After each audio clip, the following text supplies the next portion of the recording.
મતલબ મારું હૃદય દરેક ક્ષણે આટલું બ્લડ પંપ કરે છે એ નથી જોતા. 6 પેક્સ નથી દેખાય છે. સો બિકોઝ આપણને સતત આપણી અપૂર્ણતાઓ બતાવવામાં આવે છે કે જો આની પાસે આ છે તમારી પાસે નથી. હોર્ડિંગ્સ જોવાનું આઈ થિંક આપણે બંધ કરી દેવું જોઈએ. અને દરેક એડવર્ટાઇઝમેન્ટ આપણામાં એક ખાલીપો છોડીને જાય છે કે આપણી પાસે આ નથી. કારણ કે એ પ્રોડક્ટ સાથે જેને પૈસા આપવામાં આવ્યા હોય છે એ એટલું બધું કૃત્રિમ સ્માઇલ ને હાસ્ય લઈને આવે છે કે આપણને એમ થાય કે આ સાબુલિયો ખરેખર ખુશ છે. આપણે ઘરે લાવીએ ત્યારે ખબર પડે કે આમાં તો કશું જ નથી. અને એકચ્યુઅલી આ વાત તો આપણે તો બહુ દૂર છે. યુએસમાં એ લોકોએ આ હટાવવું પડ્યું હતું કારણ કે લોકોએ વિરોધ કર્યો કે આ બોડી શેમિંગ છે. તમે આ રીતે લોકોને બોડી શેમિંગ ન કરી શકો. અમારું આવું ફિગર શું થયું? અમે ટાયર હારે ખુશ છીએ. મતલબ એમાં વાંધો શું છે? ચરબીના થર જામે છે તો આપણે એટલા ઉદાર છીએ કે આપણે આવવા દઈએ છીએ. અને આપણું સ્વમાન એટલું બધું ફ્રજાઇલ નથી કે શરીરમાં છાશવારે આવતા ચરબીની ભરતી ઓઠથી ઘવાઈ જાય. મતલબ આપણું સેલ્ફ એસ્ટીમ આપણા બોડી સાથે જોડાયેલું છે, આપણા ફિઝિક્સ સાથે જોડાયેલું છે. અને ત્રીજું જે સૌથી ડેન્જરસ છે એ છે સોશિયલ મીડિયા, જેની હમણાં આપણે વાત કરી. અને all kind of psychiatric illnesses believe me social મીડિયાથી વધે છે. એક કે એવું નથી જે ઘટે છે. તમે ડિપ્રેશન લો, તમે 20 થી 25 મિનિટ કોઈ પણ સોશિયલ મીડિયા યુઝ કરશો, તમને ઓટોમેટિક ડિપ્રેશન લાગવાનું શરૂ થઈ જશે. તમને અનુભવ છે એટલે જ તમે હા પાડો છો. એમાં જે લર્કર્સ હોય ને એને મેક્સિમમ ડિપ્રેશન આવે. લર્કર્સ એટલે જે કાંઈ જ કરતા ન હોય, ન પોસ્ટ મૂકે, ન પિક્ચર મૂકે, ન કોઈની સાથે વાત કરે, ખાલી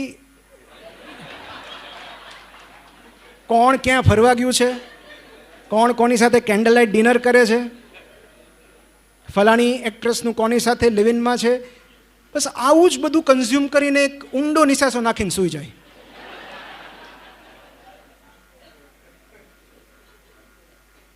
અને 90% સોશિયલ મીડિયા યુઝર્સ લર્કર્સ છે.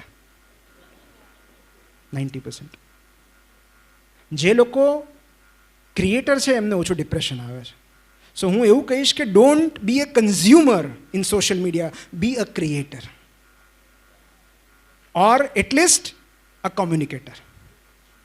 તમે જો ખાલી સોશિયલ મીડિયાનો ઉપયોગ કન્ઝ્યુમ કરવા માટે કર્યો છે તો ગયા, કોઈ તમને બચાવી નહીં શકે.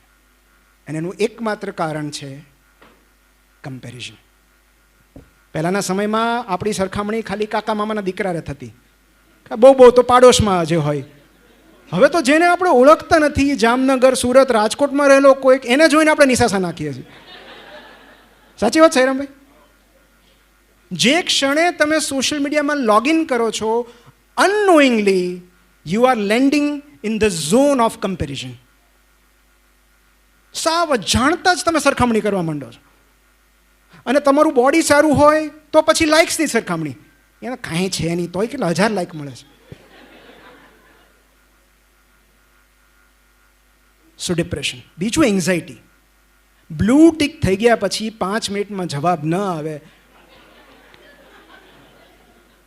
એક સમયમાં આપણે પોસ્ટકાર્ડની 7-7 દિવસ રાહ જોતા.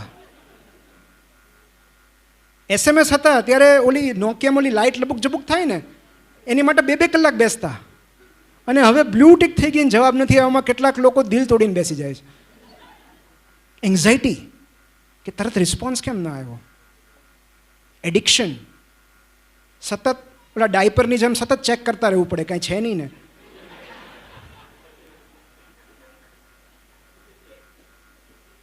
તો સોશિયલ મીડિયા એક અગેન એવી બારી છે જ્યાં સતત આપણને આપણી ઉણપ દેખાડવામાં આવે છે. આપણને સતત એવી જિંદગીઓ, એવી પાર્ટીઝ, એવા પ્રવાસ, એવા પિક્ચર્સ દેખાડવામાં આવે છે જે સતત આપણને અયોગ્ય, અપૂર્ણ, ઇનએડિક્વેટ કે ઇન્ફિરિયર ફીલ કરાવે છે.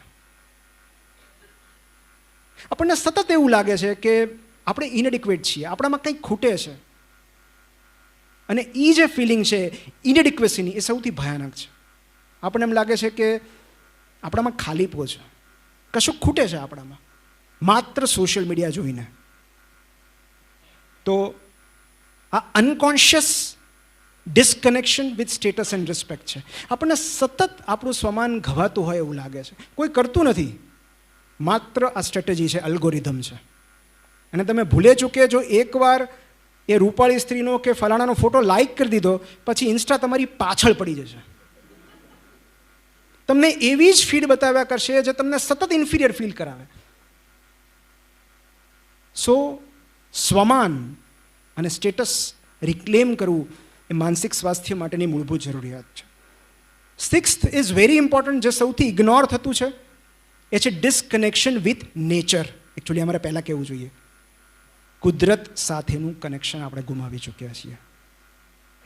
છેલ્લે ક્યારે પાર્કમાં ગયા હતા, ક્યારે કોઈ વૃક્ષ સાથે બેઠા હતા, ક્યારે તળાવની પાળે ગયા હતા, ક્યારે મેદાનમાં ગયા હતા, આપણને યાદ નથી.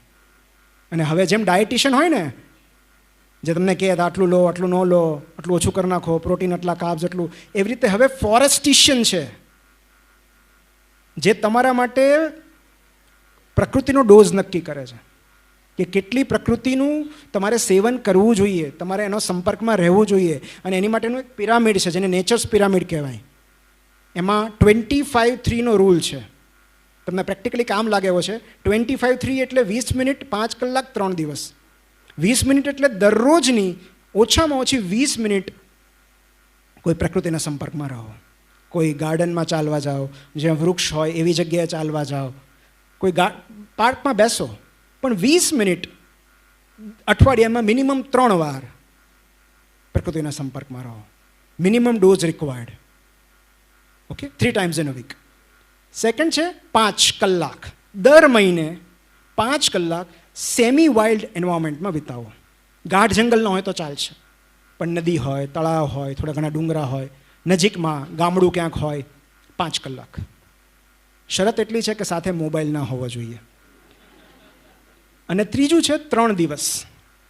દર વર્ષે 3 દિવસ એવી જગ્યાએ વિતાવો જ્યાં દૂર દૂર સુધી સિવિલાઇઝેશનનું નામો નિશાન ન હોય, ન નેટવર્ક આવતું હોય, કોઈ જ સુવિધા ન હોય. 3 દિવસ સંપૂર્ણ ગાઢ જંગલની વચ્ચે. એની માટે એક બહુ સરસ શબ્દ છે જપાનીઝ ફિલોસોફીમાં, શિન રિન યોકુ. એને ફોરેસ્ટ બાથ કહેવામાં આવે છે. જેમ આપણે સન બાથ લઈએ ને, એમ ફોરેસ્ટ બાથ. મતલબ તમારી 5 ઇન્દ્રિયો વડે તમે આ જંગલને અનુભવો, એની સુગંધ લો, એનો સ્પર્શ કરો, એ પાંદડાના જે હલવાનો અવાજ આવે એને સાંભળો.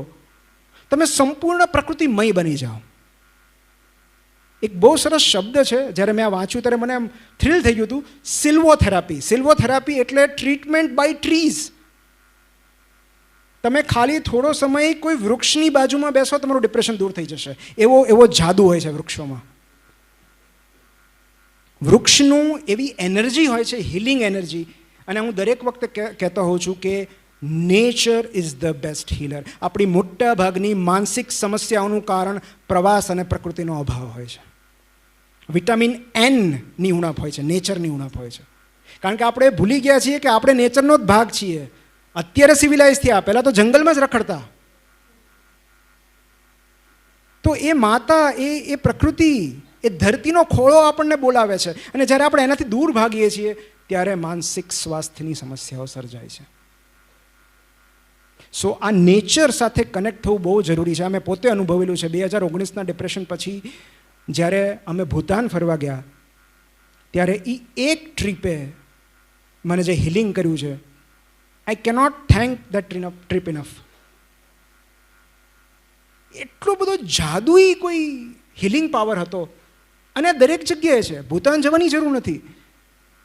ખાલી કોઈ વૃક્ષની બાજુમાં બેસો, trees can talk to you.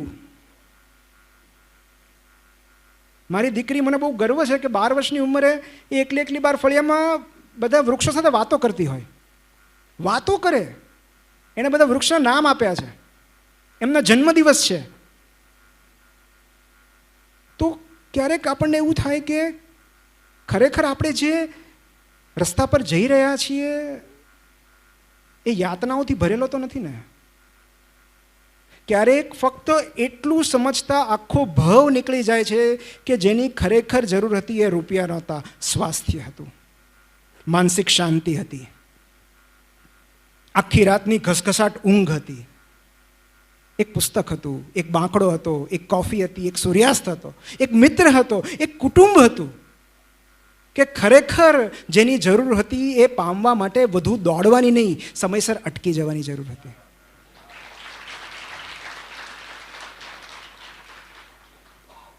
આપણે કુદરતથી દૂર થતા જઈએ છીએ અને આપણે એવું કઈ રીતે અપેક્ષા રાખી શકીએ કે આપણે માનસિક રીતે સ્વસ્થ હોઈએ?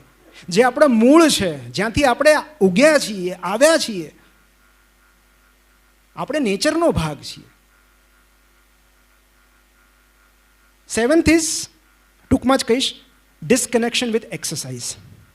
આ બહુ જરૂરી છે, કારણ કે આ સૌથી વધારે ઇગ્નોર થતું છે. આપણે બહુ ગુજરાતી પ્રજા તો, પણ બોસ્ટન યુનિવર્સિટીના સાયકોલોજીના પ્રોફેસર છે માઇકલ ઓટો, અને માઇકલ ઓટોના મત પ્રમાણે ઉદાસી અનુભવાય ત્યારે કસરત ન કરવી, એટલે ચેસ્ટ પેન થાય ત્યારે એસ્પિરિન ન લેવી, માથું દુખતું હોય ત્યારે પેરાસિટામોલ ન લેવી. કસરત એ ઉદાસીની સારવાર છે. અને એક બહુ ફેમસ સ્ટડી છે બ્લુમેન્થાલ સ્ટડી, તમે સર્ચ કરજો, બ્લુમેન્થાલ સ્ટડી ઓન ડિપ્રેશન. એ એવું કહે છે કે નિયમિત કસરત એ ડિપ્રેશનમાં એન્ટી ડિપ્રેશન ડ્રગ જેવું કામ કરે છે. અને એટલું જ નહીં, જો તમે નિયમિત કસરત કરો છો તો એના રિકરન્સના ચાન્સીસ પણ ઓછા છે કે તમને ફરીવાર ડિપ્રેશન આવશે. મતલબ 2019 પછી મારો નેક્સ્ટ વારો 2022માં હતો. મેં તરત ફોન કર્યો સાયકેટ્રિસ્ટને કે લુક, મને એવું લાગે છે કે હું ધીરે ધીરે ડિપ્રેશનમાં સરી રહ્યો છું, પ્લીઝ હેલ્પ મી. એણે મને ફોન પર દવા લખાવી, મેં ચાલુ કરી દીધી, પણ મેં નક્કી કર્યું કે મારે વધારે નથી લેવી. એક જ મહિનામાં એ દવા હું બંધ કરી શક્યો, અને એ વાતને 1.5-2 વર્ષ થઈ ગયું. એનું કારણ એ છે કે છેલ્લા 2 વર્ષથી હું રેગ્યુલર એક્સરસાઇઝ કરું છું. અને એ બહુ લોજિક બહુ સિમ્પલ છે કે જ્યારે આપણે કસરત કરીએ છીએ ત્યારે દરેક happiness hormone, dopamine, serotonin, adrenaline, endogenous opioids, endorphins, એ બધું આપણી અંદર રિલીઝ થાય છે. મતલબ ખુશીના ફુવારા, સુખના ફુવારા. અને જે લોકો જીમ એડિક્ટ છે ને, એ લોકો તમને વધુ સારી રીતે સમજાવશે કે એક વર્કઆઉટનો એક સેટ કરીએ ને એટલે પછી આમ ઓકે થઈ જાય બધું.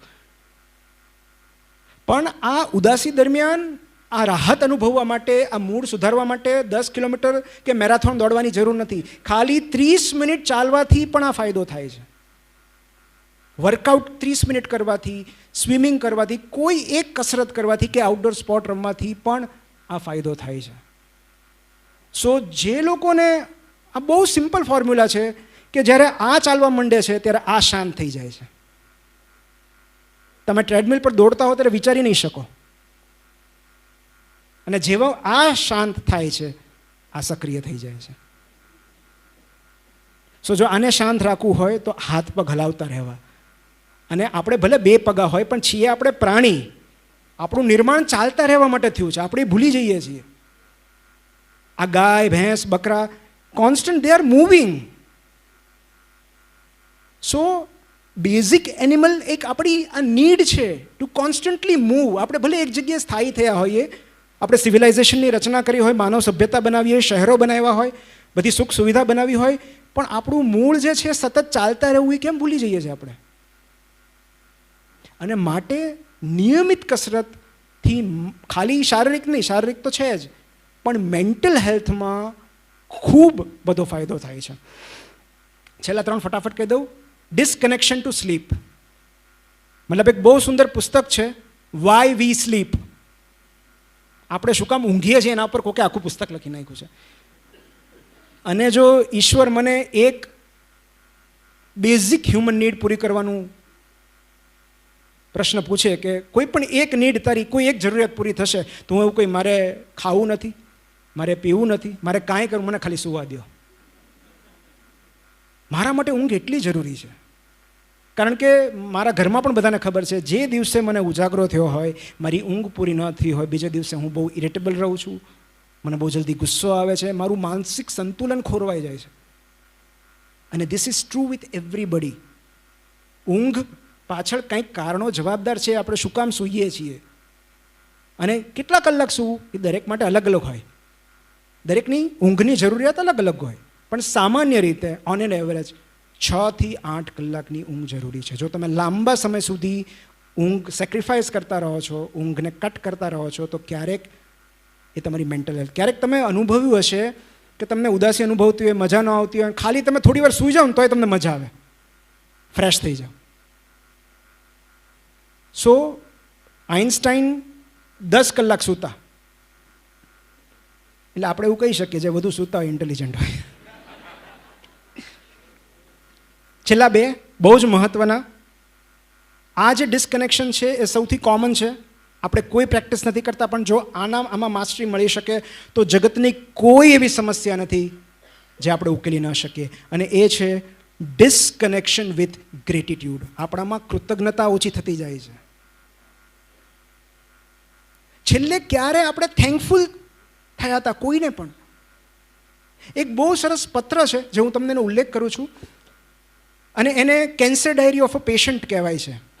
આ હકીકત ઘટના, સત્ય ઘટના છે કે 58 વર્ષના એક સ્ત્રીને બ્રેસ્ટ કેન્સર થયું, અને એ સર્જરી હતી એમનું ઓપરેશન હતું, વેઇટિંગ લિસ્ટમાં એમનો એટલે નેક્સ્ટ ટર્ન હતો, સર્જરીમાં લઈ જવાના હતા.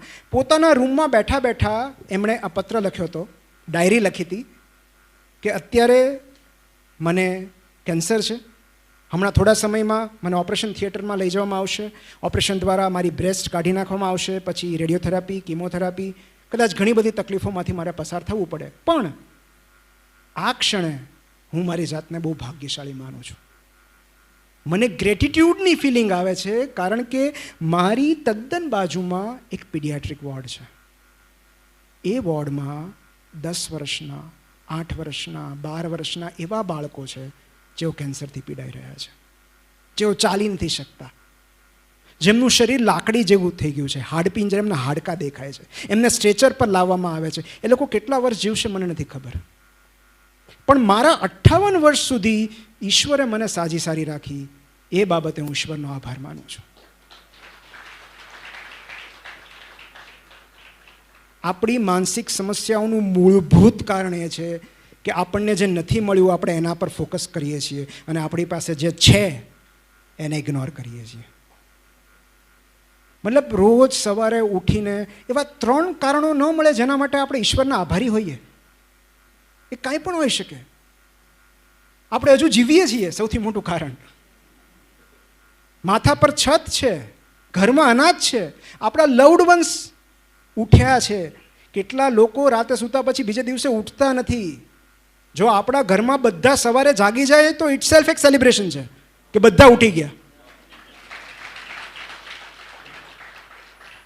ઊંઘમાં સ્ટ્રોક આવે છે, ઊંઘમાં એટેક આવે છે, લોકો બીજે દિવસે સવારે બેટા તારા પપ્પા ઉઠતા નથી. તો એ ઘટના યાદ કરો તો રોજ સવારે એમ થશે કે ચલો બધાને ગુડ મોર્નિંગ કહીએ. બધા સાથે છે, જેને જેને પ્રેમ કરીએ છીએ એ બધા આપણી સાથે છે. આનાથી મોટું સુખ કયું હોઈ શકે? આપણું સ્વાસ્થ્ય સારું છે, આપણા સ્વજનોનું સ્વાસ્થ્ય સારું છે. તો જે ક્ષણે આપણે જે આપણી પાસે છે હજુ એના પર ફોકસ કરીએ છીએ, ધીરે ધીરે એ લાગણી, હકારાત્મક લાગણી આપણામાં ઉદ્ભવતી જાય છે. અને ડિપ્રેશન, એન્ઝાયટીનું કારણ એ જ છે, હું કોમન એ કહીશ કે જ્યારે આપણે વધુ પડતું આપણા પર ફોકસ કરીએ છીએ ને ત્યારે જ માનસિક સ્વાસ્થ્ય બગડે છે. જ્યારે મેળવવાનું વિચારીએ છીએ ને ત્યારે જ બગડે છે, જ્યારે આપવાનું વિચારીએ છીએ ને ત્યારે સુધરે છે. Last is disconnection with meditation. ધ્યાન નથી કરવું. અને ધ્યાન ઉપર તો મેં ભાસ્કરમાં એક આખો આર્ટિકલ લખ્યો હતો કે ધ્યાન એટલે વિચાર શૂન્યતા નહીં, ધ્યાન એટલે વિચારોનું અવલોકન. કેટલો સરસ શબ્દ છે ધ્યાન. કે જ્યારે આપણી મોટાભાગની પીડાઓ કાં તો ભૂતકાળમાંથી ઉદ્ભવે છે કાં તો ભવિષ્યની ચિંતાઓમાં હોય છે. તો જો આપણે આ વર્તમાન ક્ષણમાં જીવી શકીએ, ઇન ધીસ પ્રેઝન્ટ મુમેન્ટ, તો કોઈ પ્રોબ્લેમ જ નથી. મને ખબર નથી આમાંથી કેટલા બધા ડિપ્રેશન, એન્ઝાયટી હશે, પણ બિલીવ મે, આંખો બંધ કરીને મને કહો કે આ ક્ષણે હું જ્યારે બોલું છું તમને શું તકલીફ છે? તો કાં તો ભૂતકાળની વાતો આપણને પજવે છે કાં ભવિષ્યની ચિંતાઓ પજવે છે. જો આપણે આ વર્તમાન ક્ષણમાં રહી શકીએ મોમેન્ટ ટુ મોમેન્ટ અવેરનેસ કેળવી શકીએ તો કંઈ પ્રોબ્લેમ જ નથી. અને એ માટે મેડિટેશન જરૂરી છે. કોઈ પણ એક વસ્તુ પર ધ્યાન કેન્દ્રિત કરો. અને બીજું જે છે, એક બહુ સુંદર પુસ્તક છે જે હું અવારનવાર કહેતો રહું છું કે મને તમે કોઈ એક ડેઝર્ટેડ આઇલેન્ડ પર, ટાપુ પર એકલો મૂકી દો અને મને એક પુસ્તક આપવાની વાત કરો તો હું એમ કહીશ કે મને એ આપો. એ છે ધ પાવર ઓફ નાવ, શક્તિ વર્તમાનની. એનું ગુજરાતી ભાવાનુવાદ પણ છે. આપણી બે જાત હોય છે, એક કોન્શિયસ